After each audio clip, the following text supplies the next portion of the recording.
उज्यालो पर्व तिहारको झिलिमिलीले गाउँ सहरमा रौनक छाएको छ। कान्तिपुर समाचारमा आज देउसी भैलोमा भने छैन उत्साह। महाकवि लक्ष्मीप्रसाद देवकोटाको सम्झना, चुनावी गतिविधिको निगरानी गर्न अख्तियारलाई पत्र लेख्ने निर्वाचन आयोगको निर्णय विवादमा, मतदाता रिझाउन घर दैलो पुगेका उम्मेदवारसँग छैनन् नयाँ योजना, बैंक र व्यवसाय बीच ब्याज दरले बढ्दैछ विवाद। अन्तर्राष्ट्रियमा भारतीय मूलका सुनक बेलायतको प्रधानमन्त्री बन्ने पक्का र खेलकुदमा प्रधानमन्त्री कप क्रिकेटले पाएन प्रायोजक लगायतका सामग्री। नमस्कार, अब मुख्य समाचार। आज लक्ष्मी पूजा, धनधान्यकी देवी लक्ष्मीको पूजा आराधना गरिँदै उज्यालोको पर्व तिहारमा गाउँ सहर झिलिमिली। भोलि गाई पूजा। चुनावमा सरकारी स्रोत दुरुपयोगको निगरानी र अनुसन्धान गर्न अख्तियारलाई निर्वाचन आयोगको पत्र। प्रधानमन्त्री कार्यालयसँग माग्यो जवाफ, आयोगले क्षेत्राधिकार मिचेको आरोप। दल र उम्मेद्वार सशङ्कित हुँदा मतदाता दुविधामा, गुल्मी 2 मा विष्ट र झाँक्रीको प्रतिस्पर्धा रोचक, काठमाडौँ 5 मा नयाँ र पुराना उम्मेद्वारको टक्कर। बढ्दो ब्याज दर घटाउन राष्ट्र ब्याङ्कलाई उद्योगी व्यवसायीको दबाव, सङ्कटमा सहजता नखोज्न व्यवसायीलाई विज्ञको सुझाव। र टी20 विश्वकपमा नेदरल्यान्ड्समाथि बङ्गलादेशको 9 रनको रोमाञ्चक जित। वर्षा बाधक बन्दा जिम्बाब्वे र दक्षिण अफ्रिका अङ्क बाँड्न बाध्य। तिहारको दोस्रो दिन आज साँझ लक्ष्मी पूजा गरी तिहारको लक्ष्मी पूजा मनाइँदैछ। तिथि जुधेका कारण आज कुकुर तिहार र धनधान्यकी देवी लक्ष्मीको पूजा एकै दिन परेको हो। आज साँझ 5:04 सुरु हुने औँसी तिथि भोलि अपराह्न 4:33 समाप्त हुने भएकाले लक्ष्मी पूजा आजै गर्नुपर्ने नेपाल पञ्चाङ्ग निर्णायक विकास समितिले जनाएको छ। साँझ परेपछि लक्ष्मीको पूजा गर्नुका साथै चल अचल सम्पत्ति र गरगहनाको पूजाआजा गर्ने चलन छ। यसअघि आजै कुकुरको पूजा गरिएको छ। भोलि बिहान गाई पूजाको तिथि परेको छ भने अपराह्न सूर्यग्रहण लाग्नेछ। सूर्यग्रहण दिउँसो 4:52 सुरु भई 5:24 सकिनेछ। भोलि रातभर नै ग्रहण दोष रहने भएकाले महपूजा तथा गोवर्धन पूजा कार्तिक 9 गते राखिएको पञ्चाङ्ग निर्णायक विकास समितिले जनाएको छ। यस वर्षको भाइटिकाको उत्तम साइत बिहान कार्तिक 10 गते बिहान 11:37 रहेको छ। यस विषयमा थप जानकारी दिन सहकर्मी भरत रावल हाम्रो प्रत्यक्ष सम्पर्कमा जोडिएका छन्। भरतजी, अहिले तपाईँ कहाँ हुनुहुन्छ? तपाईँको रहेको क्षेत्रमा तिहारको चहल पहल, लक्ष्मी पूजाको चहल पहल कस्तो छ? श्रीजी, यतिखेर हामी कालिका स्थानमा छौँ र हामी 6 बजेदेखि नै काठमाडौँका विभिन्न स्थानहरूमा हामीले अवलोकन गरेका थियौँ।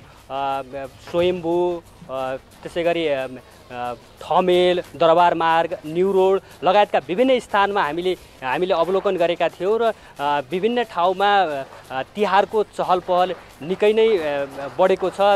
6 बजेदेखि नै लक्ष्मी पूजा गरेर धनधान्यकी देवी लक्ष्मीलाई सबै नेपालीले घरभित्रै सकेका छन् र अहिले हामी चाहिँ कालिका स्थानमा छौँ र यहाँबाट चाहिँ तपाईँहरूले यो काठमाडौँ उपत्यकाको नजारा पनि देख्न सक्नुहुन्छ। तपाईँले काठमाडौँका हरेक क्षेत्रको दृश्य कस्तो छ त्यो पनि देख्नुभयो होला। कस्तो छ सर्वसाधारणको चहल पहल? सडकमा आएका छन् छैनन्? कसरी मनाइरहेका छन् लक्ष्मी पूजा? यो तिहार एकदमै रमाइलोको तिहार हो। तिहार सुरु हुनुभन्दा 2-4 दिन अघिदेखि नै बजारमा निकै नै व्यापक चहल पहल थियो र आज त झनै बढी नै चहल पहल थियो। देउसी भैलो खेल्नेहरूले देउसी भैलो खेलिरहेका छन् भने पटाका पनि हामी ब्याकग्राउन्डमा पनि सुन्न सक्छौँ। छिट्टोफुट्ट रूपमा पटाका पनि पड्किराखेका छन्। यो सरकारले पटाका नफुटाउन भने पनि मान्छेले रमाइलोको लागि चाहिँ यो पटाका पनि पड्काइराखेका छन्। त्यसै गरी यो देउसी भैलो देउसी भैलो 9 बजेभन्दा पछि खेल्न नपाउने भनेर यो हाम्रो जिल्ला प्रशासन कार्यालयले भने पनि छिट्टोफुट्टो दिउँसो चाहिँ खेलिराखेका छन् र अहिलेसम्म पनि पटाकाहरू पट्काउने र देउसी भैलोहरू खेल्नेछन्। त्यसै विभिन्न हरेक ठाउँमा चाहिँ आफ्नो घरको आँगनमा रङ्गोली मनाइराखेका छन्। त्यसै गरी घरमै बनाएका कतिपयले दीप बालिरहेका छन् भने कतिपयले झिलिमिली बत्तीहरू र यो पालाको सट्टामा प्रयोग गरिने त्यस्ता किसिमका बत्तीहरू पनि जलाइराखेका छन्। हामीले विभिन्न ठाउँमा जाँदाखेरि विभिन्न किसिमको दृश्यहरू देख्यौँ। चहल पहल पनि अत्याधिक छ र बजारमा किनमेल गर्नेहरूको पनि अत्याधिक भिड छ। धन्यवाद। उहाँ हुनुहुन्थ्यो सहकर्मी भरत रावल। काठमाडौँ लगायत देशभर तिहारको रौनक छाएको छ। आज लक्ष्मी पूजा मनाइँदैछ। यस विषयमा जानकारी दिँदै अब बाँकी समाचार। पश्चिम नेपालका प्रमुख सहर पोखरा र नेपालगञ्जमा भव्य रूपमा दीपावली गरिएको छ। दीपावलीले सहर झिलिमिली छन्। लक्ष्मी पूजा र दीपावलीले घर आँगन पनि सिगारिएका छन्। नेपालगञ्जबाट जे पाण्डे र पोखराबाट ऋषिकान्त पौडेलले तयार पारेको यो रिपोर्ट। पावन अवसरमा अहिले नेपालगञ्जको प्रमुख धार्मिक स्थल बागेश्वरी प्राङ्गणमा दीप प्रज्वलन गर्ने काम भइरहेको छ। यो सँगसँगै नेपालगञ्जका प्रमुख सहर त्रिभुवन चोक, वीरेन्द्र चोक, सदर लाइन, त्रिवेणीपुर लगायत गाउँ बस्तीहरूमा पनि दीप प्रज्वलन भइरहेका छन्। महालक्ष्मीको पूजा आराधना गरिरहेका छन्। यो पर्वले मानिसलाई उज्यालोतर्फ लैजान प्रेरित गर्दछ। त्यसैले पनि यसलाई उज्यालोको पर्व भनिन्छ।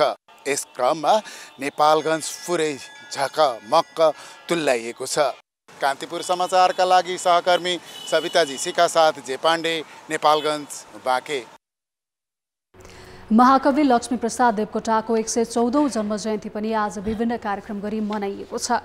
काठमाडौँ र विराटनगरमा देवकोटाको सम्झनामा साहित्यिक कार्यक्रमदेखि बाजा गाजासहित प्रभात फेरी गरिएको छ। विराटनगरको देवकोटा चोकबाट निकालिएको प्रभात फेरी पछि प्राज्ञ तथा साहित्यकारहरूले देवकोटाको योगदानको चर्चा गरेका थिए। महाकवि लक्ष्मीप्रसाद देवकोटाको जन्म 1966 साल कार्तिक 27 गते लक्ष्मी पूजाका दिन काठमाडौँमा भएको थियो। उनका मुनामदन, शाकुन्तल, सुलोचना लगायतका दर्जनौं कृति प्रकाशित छन्।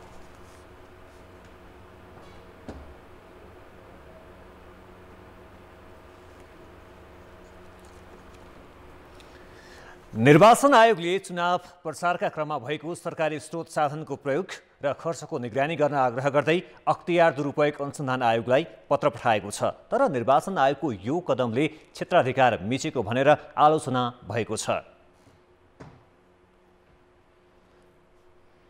निर्वाचन आयोगको आज बसेको पदाधिकारी बैठकले चुनावका बेला हुने सरकारी स्रोतको प्रयोग र खर्चबारे निगरानी र अनुसन्धान गर्न अख्तियारलाई आग्रह गर्ने निर्णय गरेको हो। आवश्यक परे कारबाही गर्न समेत अख्तियारलाई आग्रह गरिएको आयुक्त रामप्रसाद भण्डारीले जानकारी दिए। आयोगले हिजो र अस्ति गठबन्धन दलको भेलामा हेलिकप्टर र सरकारी स्रोत साधन प्रयोग भएको हो कि होइन भनी प्रधानमन्त्री कार्यालयसँग पनि जवाफ मागिएको छ। मूलतः त्यो दुरुपयोग गरेको हो कि होइन भन्ने कुराको अनुसन्धान गर्ने अधिकार कानुनले अख्तियारकै भएको कारणले आयोगले त्यही विषयलाई हृदयङ्गम गरेर अख्तियारलाई पत्राचार गर्ने गरी निर्णय गरेको हो र अख्तियारले त्यसमा आवश्यक अनुसन्धान गर्ला र गरेर जे आउँछ त्यो कुरो बाहिर आयो भने दुरुपयोग गरेको देखियो भने सजाय होला, गरेको देखिएन भने चाहिँ एउटा किसिमको सेटलमेन्ट होला भन्ने हिसाबले पनि त्यो निर्णय गरेर पत्राचार भएको हो। गठबन्धन दलका नेताहरूले प्रशिक्षण र भेलामा जान मागेको स्वीकृतिभन्दा बढी सरकारी संयन्त्र प्रयोग गरेको आयोगको ठहर छ। निर्वाचन आयोगले भ्रष्टाचार नियन्त्रण र अनुसन्धान गर्ने निकाय अख्तियारलाई चुनावी खर्चको निगरानी गर्न आग्रह गर्नु क्षेत्राधिकार विपरीत भएको भन्दै आलोचना हुन थालेको छ। निर्वाचन आयोगले अख्तियारलाई पत्र काट्न नमिल्ने कानुनका जानकारको भनाइ छ। आचार संहिता पालना गराउनका निम्ति आयोगले खेलेको भूमिका सराहनीय होला, तर यसको परिणाम कस्तो निस्कन्छ भन्ने कुरामा ख्याल गर्नुपर्छ। भोलि अख्तियार दुरुपयोग अनुसन्धान आयोगले अनुसन्धान गरिदिएन भने निर्वाचन आयोगले गर्छ के? भोलि अख्तियार दुरुपयोग अनुसन्धान आयोगले अनुसन्धान गर्दाखेरि त्यो दुरुपयोग भएको देखिएन भन्यो भने गर्छ के? त्यसको परिणाम नहेरिकन यति हल्का ढङ्गले पत्र लेखिहाल्ने कुरा चाहिँ उपयुक्त थिएन भन्छु म चाहिँ। पहिलो प्रधानमन्त्री कार्यालयबाट जवाफ पर्खिनु पर्थ्यो, त्यो पर्खिएपछि मात्रै दोस्रो प्रश्नमा जाने कि नजाने भन्ने कुरा निर्णय गर्नु पर्थ्यो भन्ने मलाई लाग्यो। सत्तारूढ दलले शीर्ष नेताको उपस्थितिमा बुटोल, पोखरा, विराटनगर, जनकपुर, धनगढी र सुर्खेतमा चुनाव लक्षित प्रशिक्षण र भेला गरेका थिए। त्यसक्रममा प्रयोग भएको हेलिकप्टरको खर्च कस्तै बिहोर्छ भन्नेमा पनि आयोगको चासो छ। प्रमुख आयुक्त तथा निर्वाचन आयोगका पछिल्ला भनाइ र गतिविधिप्रति राजनैतिक दलहरूले पनि आलोचना गर्दै आएका छन्। सत्ता गठबन्धन दलले चुनाव लक्षित अभियानलाई तीव्र पार्ने क्रममा आज बागमती प्रदेश स्तरीय भेला सम्पन्न गरेका छन्। काठमाडौँमा भएको भेलामा प्रधानमन्त्री समेत रहेका नेपाली काङ्ग्रेसका सभापति शेरबहादुर देउवाले 5 दलीय गठबन्धन दलका नेता कार्यकर्तामा निराशा छाएको स्वीकारेका छन्। देउवाले गठबन्धन भएका बेला टिकट पाएर चुनाव जित्ने चाहना धेरैको भए पनि टिकट नपाउँदा केही निराशा आउनु स्वाभाविक भएको बताए। सत्ता गठबन्धन आफू प्रधानमन्त्री हुनका लागि मात्र नभएको देउवाको भनाइ छ। जो गठबन्धन छ त्यो गठबन्धन चाहिने आवश्यकताले बनेको गठबन्धन हो, रहरले बनेको गठबन्धन होइन। यो चाहिँ सेवालाई प्रधानमन्त्री बनाउनु गठबन्धन भएको होइन, अहिलेको आवश्यकताले बनेको गठबन्धन हो। माओवादी केन्द्रका अध्यक्ष पुष्पकमल दाहालले मङ्सिर 4 को चुनाव अग्रगमन र प्रतिगमनकारी शक्ति बीचको महासङ्ग्राम भएको बताए।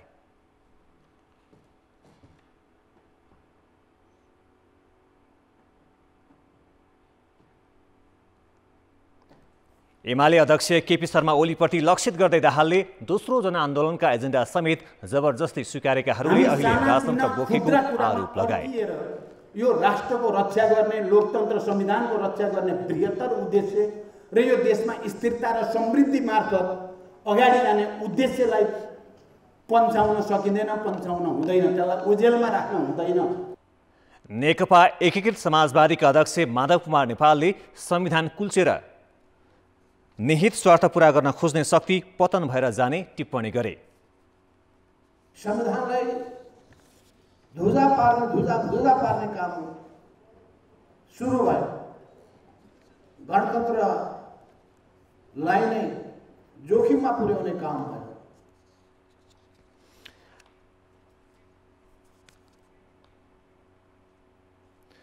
कार्यक्रममा नेपाल समाजवादी पार्टीका अध्यक्ष बाबुराम भट्टराईले एमाले नेतृत्वको चुनावी गठबन्धन अपवित्र गठजोड भएको आरोप लगाए। यसैबीच पोखरामा पनि तिहारको रौनक छाएको छ। यसबारेको सामग्री। अहिले म पोखराको पर्यटकीय केन्द्र लेक साइडमा छु। दीपावलीको रमझम छ। आन्तरिक तथा बाह्य पर्यटकहरू यहाँको झिलिमिली बत्तीसँगै रमाइरहेका छन्।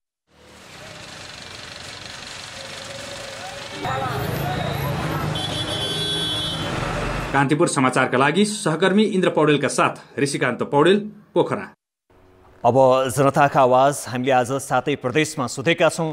तपाईलाई तिहारको सबैभन्दा रमाइलो पक्ष के लाग्छ? जनताको आवाज। देउसी भैलो खेलेर झिलिमिली रमाइलो नाचगान गर्छन्। दिदीबहिनीले जुन सप्तको रङ्गी टिका लाउनुहुन्छ त्यो एकदम राम्रो पक्ष लाग्छ। सबैतिर फुलहरू झुन्ड्या हुन्छन्, बत्ती बल्या हुन्छन्, त्यही रमाइलो लाग्छ। घरमा आफन्तहरूसँग टिका लगाएर रमाइलो गर्छौँ। फुलको मालाहरू सजिएर सजाएर भाइलाई टिकाहरू लगाएर रमाइलो पछि त अब देउसी भैलो खेलेर दिदीबहिनीहरूसँग टिका लगाएर रमाइलो गर्ने जस्तो लाग्छ मलाई। भैलोहरू आएको, भैलो खेल्न आएको पनि देखेर पनि त्यसमा पनि आफूलाई चाहिँ आनन्द आउँछ। दिदीबहिनी धेरै टाढाबाट पनि आएर आशीर्वाद दिन पाउनु, भैलो खेल्ने, नाच्ने, गाउने, माइतीलाई फुलमाला लगाइदिने, फुलहरूले घरहरू सजावट गरेर देउसी भैलो खेल्ने, तिहारमा रमाइलो गर्ने, चेलीहरूले चाहिँ पुजेर भाइटिका लगाएर टाढा भएको दिदीबहिनी दाजुभाइ भेला हुन्छ होइन, मारुनी नाच गाउने होइन, किसिम देउसी भैलो खेल्ने, आफ्नो दाजुभाइलाई चाहिँ राम्रोसँग भाइटिका लगाएर दिदी र भाइको सम्बन्धलाई चाहिँ एकदम नै प्रगाढ बनाउने काममा चाहिँ सहयोग गर्छ। झिलिमिली देउसी भैलो कार्यक्रम, यो झिलिमिली तिहारको झिलिमिली बत्ती।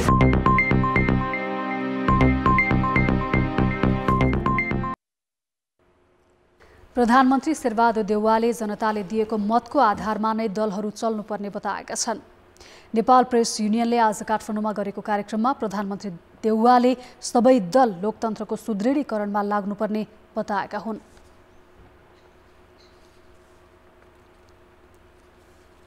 जनता यो देशको मालिक हो, यसै कारण चाहिँ जनता सर्वसत्ता सम्पन्न जनता बनिएको हो। सार्वजनिक क्षमता सम्पन्न बनेको मालिकै हो। त्यसकारण उसको आदेशमा उसको निर्णयमा सब पार्टी चल्नुपर्छ, सरकार चल्नुपर्छ। प्रधानमन्त्री देउवाले भने प्रेस स्वतन्त्रताको रक्षामा गठबन्धन सरकार प्रतिबद्ध रहेको स्पष्ट पारेका छन्। राजनीतिक दल र उम्मेदवारहरू निर्वाचन प्रचार गर्न घर दैलोदेखि प्रशिक्षणसम्मका कार्यक्रममा जुटेका छन्। उनीहरूले मतदाता आकर्षित गर्न अनेक खालका प्रयत्न गरिरहेका छन्। मतदाताले एजेन्डा खोजिरहेको अवस्थामा सत्ता पक्ष गठबन्धन दलको मत आफ्ना उम्मेदवारलाई पर्ने नपर्नेमा त्रसित देखिन्छ। विपक्षी गठबन्धनको मुख्य घटक एमालेलाई आफ्नो गढ गुम्ने चिन्ता छ। निर्वाचन लक्षित गर्दै सत्ता गठबन्धनले 7वटै प्रदेशमा प्रशिक्षण गरिसकेको छ। उम्मेदवार घर दैलोमा लागिसकेका छन्। तर गठबन्धनका शीर्ष नेता मात्र होइन, उम्मेदवारमा पनि एउटा पार्टीका कार्यकर्ताले अर्को पार्टीबाट उम्मेदवार भएकालाई मत हाल्दैनन् कि भन्ने मात्रै चिन्ता देखिन्छ। सत्ता गठबन्धनमा मात्र होइन, विपक्षी नेकपा एमालेका अध्यक्ष केपी शर्मा ओलीले पनि मतदातासँग फोन संवाददेखि सामाजिक सञ्जालमा विभिन्न खालका गतिविधि गरेर जोडिने प्रयास गरिरहेका छन्। माओवादी केन्द्र सहितका अन्य दल तथा स्वतन्त्र उम्मेदवारले समेत पुराना कमजोरी नदोहोऱ्याउने भन्दै मत मागिरहेका छन्। तर मतदाताले विश्वास गर्न सकेको देखिँदैन। हुनेवाला नेता हामीले राम्रो कुनै पनि पाएका पनि छैनौँ र किसानको दुःख यही हो। अब नेता सेताको त हामी चुनावसँग त्यति सम्बन्ध हुँदैन हाम्रो। अहिलेसम्म चुनावको माहौल कतै पनि देखिया छैन, सुनसान देखिया। जनतामा चाहिँ अलिकति पार्टीहरूमा चाहिँ छुट्टै भएको भए अलि बढी रोनक हुन्छ र यो सङ्गठित गरेर लिएर जाँदाखेरि जनतामा त्यति उत्साह चाहिँ अलिक कम देखिएको छ। यो अलैँची उठाउने ले गर्दाखेरि म बाहिर निस्केको पनि छुइनँ। निर्वाचनको मलाई केही अहिले मतलब गरेको छुइनँ। मतदाताले निर्वाचनमा देखाएको कम चासोलाई तिहार र छठको व्यस्तताका रूपमा हेर्न सकिए पनि त्यो मात्र होइन। गठबन्धन र तालमेलले सिर्जना गरेको अन्यलले नै मतदातालाई उत्साहित पार्न नसकेको हो। यति हुँदाहुँदै पनि नेताहरू भने परिस्थिति ठिकठाक रहेको तर्क गरिरहेका छन्। समय लाग्छ निश्चय पनि। अब कार्यकर्तामा आफूले टिकट पाउनुपर्छ भन्ने एउटा भावना त हुन्छ। तर संविधानको मकसद र सरकारमा जानको लागि जहाँसम्म लाग्छ यो गठबन्धन नभइकन सम्भव छैन। स्थानीय निर्वाचनमा पनि यो गठबन्धनको अभ्यास भइसकेको छ।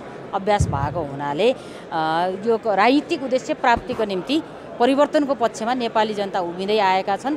त्यो इतिहास अहिले पनि त्यो जिम्मेवारी नेपाली जनताले पुरा गर्नेछन्। तल तहको मनमुडा पनि सकिँदै गएको छ। किन केन्द्रीय सरकार बनाउने कुरो हो यो आन्तरिक कुराहरू होइन भनेर बुझाउने काम पनि भइरहेछ, बुझ्ने काम पनि भइरहेछ। सत्ता गठबन्धन प्रशिक्षण गरेर चुनावी माहौल सिर्जना गर्ने प्रयासमा लागिरहँदा विपक्षी एमाले घोषणापत्र तयारीमै छ। उसले चुनाव केन्द्रित कार्यक्रम गरेको छैन। अहिले स्थानीय कमिटीले काम गरिरहेको र निर्वाचन आयोगले दिएको प्रचार समयपछि मात्रै माहौल बन्ने दाबी एमाले नेताहरूको छ। पहिला हामी झन्डा प्रयोग गर्थ्यौँ, तुलहरू प्रयोग गर्थ्यौँ, त्यसले गर्दा निर्वाचनको माहौल देखिन्थ्यो। अहिले त्यो गर्न नपाउने हुनासाथै अलिक खल्लो जस्तो देखिएको हो। यहाँसम्म कि घर दैलोमा पनि 25 जनाभन्दा बढी जान पाइँदैन भनिएको छ। घर दैलो अहिले गर्न पाइँदैन भनेको छ। त्यो हिसाबले चाहिँ तल अलिकति स्लो देखेको हो। तर हाम्रा निर्वाचनमा खटिएका साथीहरू र उम्मेदवारहरू चाहिँ घर घरमा गइरहनु भएको छ। निर्वाचन आयोग र राजनीतिक दलहरू चुनावी अभियानलाई तल्लो तहसम्म पुर्याउन जोडतोडले लागिरहेका छन्। तर दलहरू नै मुद्दामा केन्द्रित नहुँदा र आफ्ना प्रतिबद्धतामा गम्भीर नदेखिँदा मतदाता भने उत्साहित बन्न सकेको देखिँदैन। कान्तिपुर समाचारका लागि क्यामेरामा श्याम श्रेष्ठ र रूपक कोइरालाका साथ बाबुराम तिमिल सिन्हा र दीपक आचार्य, काठमाडौँ। एमाले वरिष्ठ उपाध्यक्ष ईश्वर पोखरेल र काङ्ग्रेस युवा नेता प्रदीप पौडेल मात्र नभई स्वतन्त्र उम्मेदवारहरूका कारण पनि काठमाडौँ क्षेत्र नम्बर 5 धेरैको चासोमा छ। राष्ट्रिय राजनीतिमा प्रभावशाली नेता बीचको प्रतिस्पर्धा यो क्षेत्रको विशेषता हो। कांग्रेस नेता नरहरि आचार्यसँग लगातार 2 पटक पराजित एमालेका तत्कालीन महासचिव ईश्वर पोखरेलले 2074 सालको निर्वाचनमा कांग्रेसकै सहमहामन्त्री प्रकाश रण महतलाई पराजित गरे। पोखरेलसँगको प्रतिस्पर्धाका लागि अहिले कांग्रेसले युवा उम्मेदवारलाई अगाडि सारेको छ।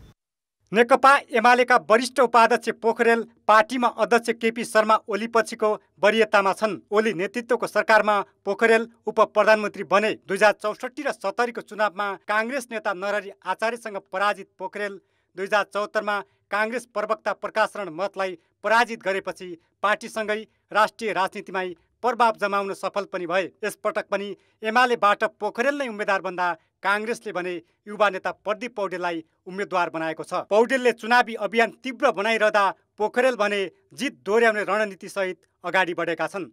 हामी परिस्थितिलाई थप अनुकूल बनाउने कोसिसमा छौँ। यसको अर्थ के हो भने निर्वाचन हाम्रो पक्षमा हुन्छ। निर्वाचनको परिणामलाई हेर्दाखेरि नेकपा एमाले विजय प्राप्त गर्ने कुरामा कुनै शङ्का छैन। जनताले समेत पनि मतदाताले समेत पनि यो कुरा बुझ्नु भएको छ। प्रतिनिधि सभामा पौडेलको यो पहिलो प्रतिस्पर्धा हो। 2074मा तनहुँ क्षेत्र नम्बर 2 को 1 मा माओवादी नेत्री आशा कोइरालासँग 5 मध्ये पराजित पौडेल अहिले क्षेत्र नै परिवर्तन गरेर काठमाडौँ 5 मा आएका छन्। अघिल्लो चुनावमा गुमेको पार्टीको साग फर्काउने उनको योजना छ। राजनीतिप्रति विश्वास जगाउने, राजनीतिले डेलिभर गर्छ भनेर आशावादी बनाउने, त्यो ढङ्गबाट हामीले आफूलाई प्रस्तुत गर्न आवश्यक छ। अब गर्ने एकदमै नयाँ कुरा केही होइन। भइरहेका कुराहरूलाई पुरा गर्ने हो, हुन बाँकी रहेका कुराहरूलाई चाहिँ सुरुवात गर्ने हो। एमाले र काङ्ग्रेसका उम्मेद्वारलाई चुनौती दिने स्वतन्त्र उम्मेद्वार हुन् रन्जु दर्शना नेउपाने। 2074 को स्थानीय तहको चुनावमा काठमाडौँ महानगरमा विवेकशील पार्टीबाट 23,000 मत प्राप्त गर्दै चर्चामा आएकी रन्जु यसपटक प्रतिनिधि सभामा स्वतन्त्र उम्मेद्वार बनेकी हुन्। 5 वर्षमा पहिलेभन्दा अलि परिपक्व देखिएको छ भन्ने खालको मैले चाहिँ शुभ सङ्केतहरू, स्वागतका मन्तव्यहरू पाइरहेकी छु।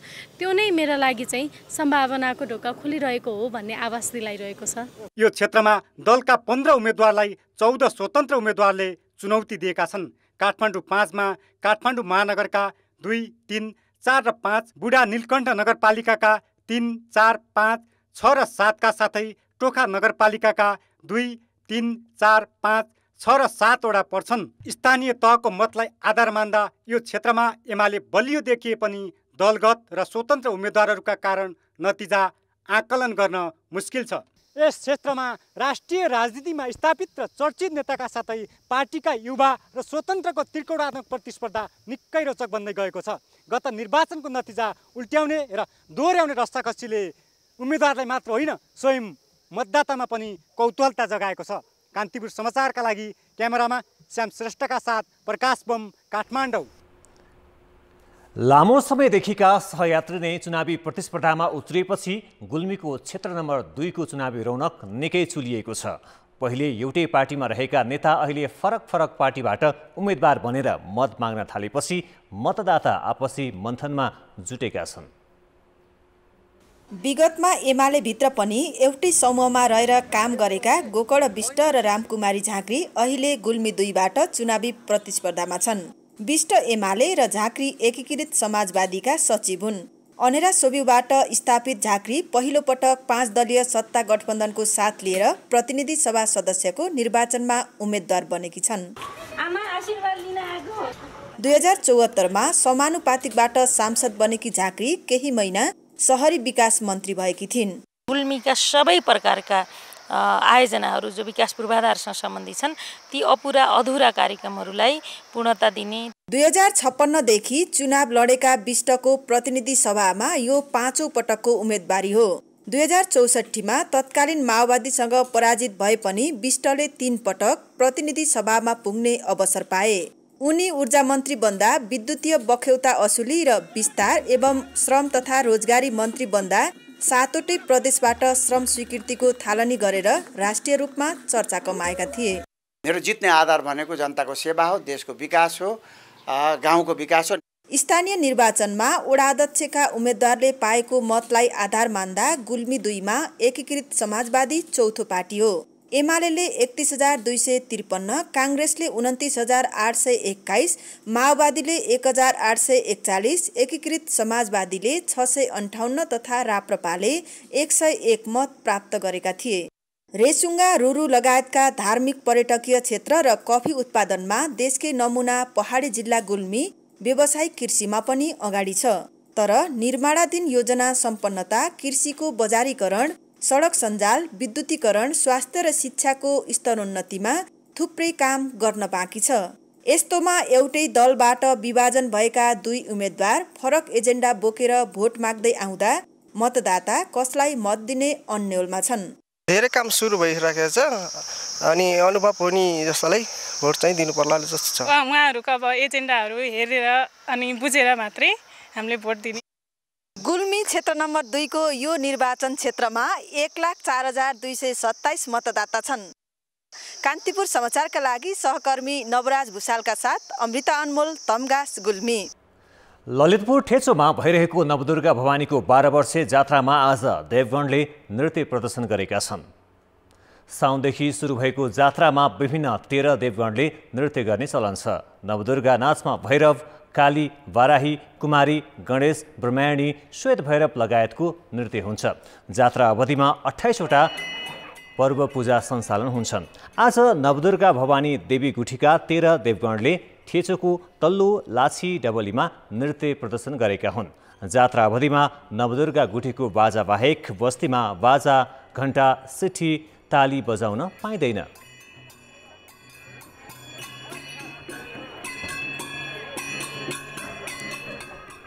आँगख नाच सञ्चालन हुने दिनमा राष्ट्र प्रमुख पूजा गर्न आउने अथवा पूजा पठाउने परम्परा छ। राष्ट्रपति विद्यादेवी भण्डारी देवगणको पूजाको लागि ठेचो पुगेकी थिइन्। अर्थ र विकास प्रायोजक बर्जर वेदकोट लङ लाइफ, घाम पानी छेक्छ 10 वर्ष टिक्छ। विश्वसनीय अनि वित्तीय सेवाको अर्को परिभाषा रिलायन्स फाइनान्स लिमिटेड। ब्याङ्कहरूले ऋणको ब्याज दर बढाउँदै लगेपछि उद्योगी तथा व्यवसायी राष्ट्र ब्याङ्कलाई दबाव दिन थालेका छन्। उद्योगी व्यवसायीको छाता संगठन नेपाल उद्योग वाणिज्य महासंघले गभर्नरलाई पटक पटक भेटेर समस्या राखे पनि राष्ट्र ब्याङ्कले नीतिगत सुधारको आश्वासनसम्म दिएको छैन। विज्ञले भने राष्ट्र ब्याङ्कलाई तरलता सुधारका उपाय अपनाउन र उद्योगीलाई सङ्कटमा स्वहस्ता नखोज्न सुझाव दिएका छन्। उद्योगी व्यवसायीले गत वर्षको कार्तिकमा बैंकको ब्याज 6% तिरे पुग्थ्यो, तर अहिले ब्याज दर उकास्ने राष्ट्र बैंकको नीतिले त्यही ऋणको ब्याज 14% पुगेको छ। ऋणको किस्ता मात्र होइन, ब्याज नै तिर्न नसक्ने अवस्था भएपछि व्यवसायी आन्दोलित भएका छन्। एकदमै जटिल अवस्थामा हामी छौँ। मैले मेरो अनुभवमा यस्तो जटिल अवस्था नेपालको अर्थतन्त्रमा पहिला कहिले पनि आएको थिएन। अहिले जब व्यापार व्यवसाय नचल्ने समयमा यत्रो इन्ट्रेस्ट रेट, त्यो पनि फेरि ब्याङ्कले कडाइका साथ वसुली गरिरहेको छ। अब यस्तो अवस्थामा कसरी स्टिमुलस प्याकेजहरू लिएर आउने, अब अर्थविज्ञहरूसँग पनि सल्लाह गरेर हामी अगाडि बढ्नुपर्छ। तरलता अभावका कारण निक्षेप तान्न बैंकहरूले ब्याज दर बढाइरहँदा त्यसले असर सामान्य उपभोक्तामा परेको छ भने महँगी झन अकासिएको छ। राष्ट्र बैंकले केही नीतिगत सुधार गरे तरलता सहज हुने भए पनि मुलुकको अर्थतन्त्र राम्रो नभएका बेला व्यवसायीले धेरै दबाव दिन नहुने पूर्व गभर्नर बताउँछन्। सिडी रेसियोमा लचकता, अब यो भएको पैसालाई रिलिज गर्ने, ऐन नियममा संशोधन गर्ने, पुँजीगत खर्च गर्ने र सरकारमा गएको जुन छ अनुदानहरू विभिन्न देख्यो त्यसलाई राम्रोसँग हेर्ने। अहिले सरकारको ढोकुटीमा पैसा छ, अहिले पनि 266 अरब रुपियाँ छ, त्यो त्यत्तिकै रहिरहेछ। त्यो केही ब्याङ्कहरूलाई चलाउन दिएर केन्द्रीय ब्याङ्कको मध्यस्थतामा चलाउन दिने हो भने र त्यो रकम दिन नमिल्ने भने छैन, आर्थिक ऐनले रोकेको छ, त्यसलाई चेन्ज गरौँ। ब्याज दर चाहिँ पोजिटिभ हुनु पर्यो मूल्यवृद्धिको तुलनामा, अनि सरकारले गर्नुपर्ने खर्च पनि गर्नुपर्ने भयो र जनताको तर्फबाट पनि के भने हामी उपभोगवादी संस्कृतिबाट जे गइरहेछौँ त्यसलाई चाहिँ नेपालभित्रै उत्पादन भएका वस्तुहरू खपत गर्ने। अब जनमतको अन्तिम परिणाम। जनमतमा हिजो हाम्रो प्रश्न थियो, बाढी पहिरो पीडितले समयमै राहत पाउन किन नसकेका होलान्? ए सरकारी उपेक्षा, विदबाव नपुगेर, र सी स्रोतको अभाव। जनमतको अन्तिम परिणाम यस्तो छ, ए सरकारी उपेक्षामा 82%, विदबाव नपुगेरमा 11% र सी स्रोतको अभावमा 7%। अब आजको प्रश्न।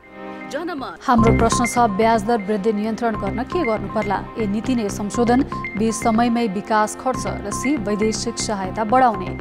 जनमतको अन्तिम परिणाम भोलि साँझ 8 बजेको कान्तिपुर समाचारमा प्रसारण गर्नेछौँ। कृपया NEWS news space A B वा C टाइप गरी 34001मा SMS गरी आफ्नो मत व्यक्त गर्नुहोला। खेलकुद समाचार।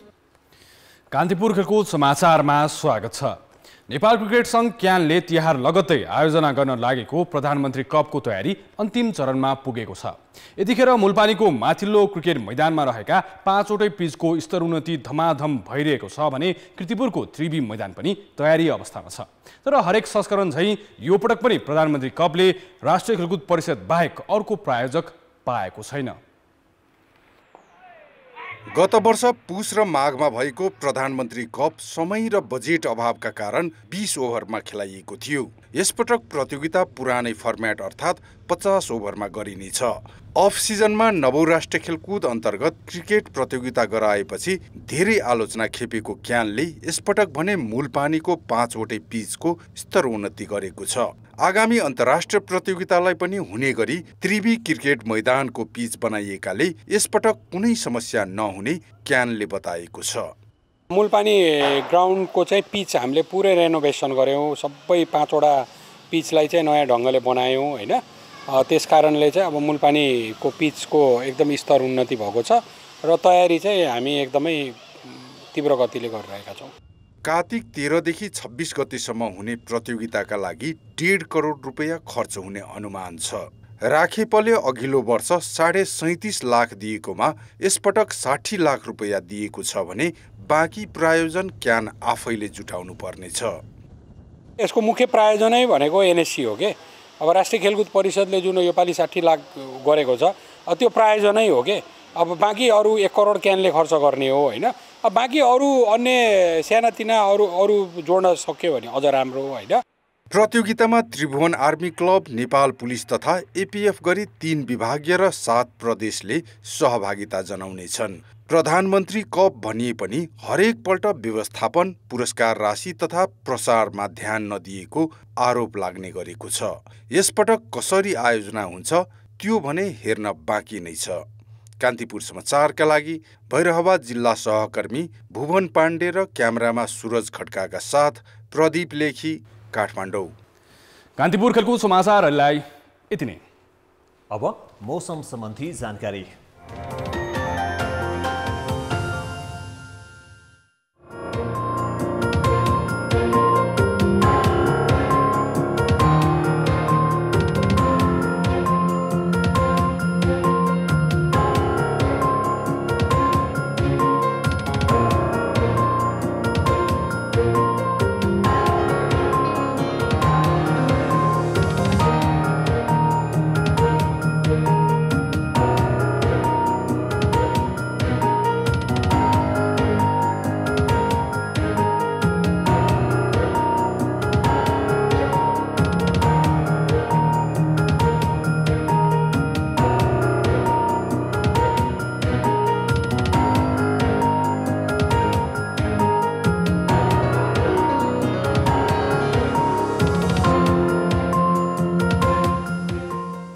कान्तिपुर समाचार अहिलेलाई सकियो। कान्तिपुर टेलिभिजन हेर्दै गर्नुहोला। नमस्ते।